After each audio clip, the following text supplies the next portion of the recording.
Hello, welcome back. I'm thrilled that you've joined us on this journey.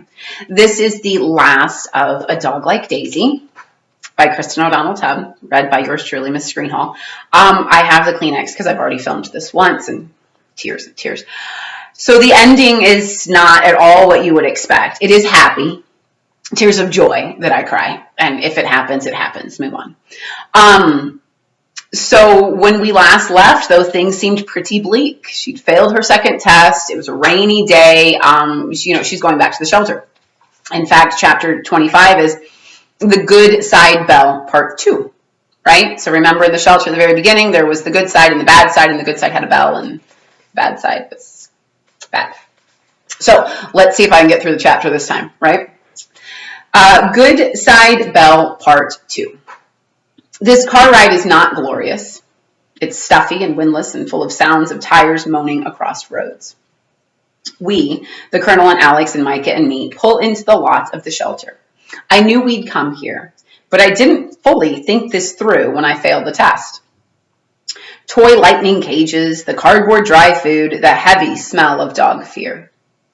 My leash jangles like a mourning bell. Mourning as in sadness, not as in not night. My tail tucks and my head hangs as we approach the door. Until that scent. My head snaps up.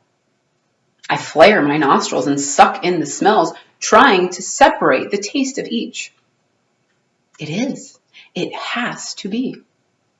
I start yanking the leash, my toenails skidding and scratching the pavement like tiny galloping music notes.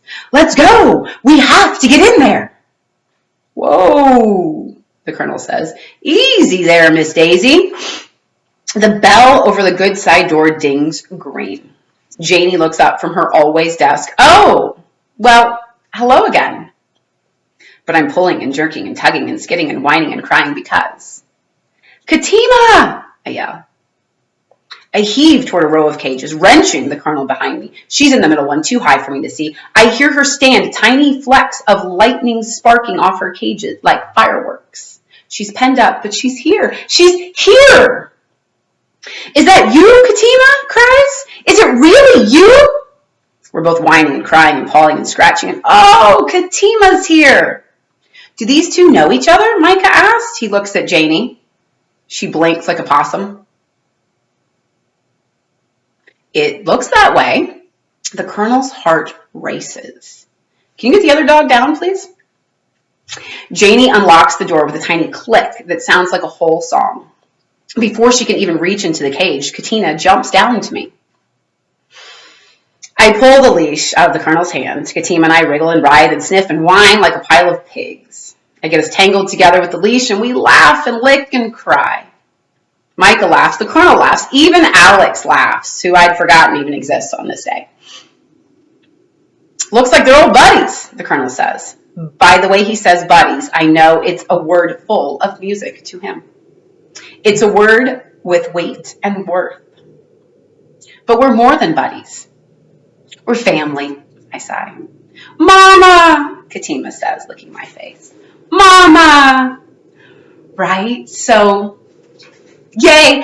But she's still in the shelter, so things aren't all great yet. I am going to stop because each chapter is emotional, so you're going to have to click on the other one. But I made it through this one without massive tears this time. So in just a minute, I'm going to read 26, Rain Spun into Sunshine. So I told you it's a happy ending, and it is.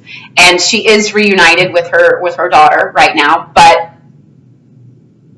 what comes next, right? I guess we'll have to see. Tune in just a minute.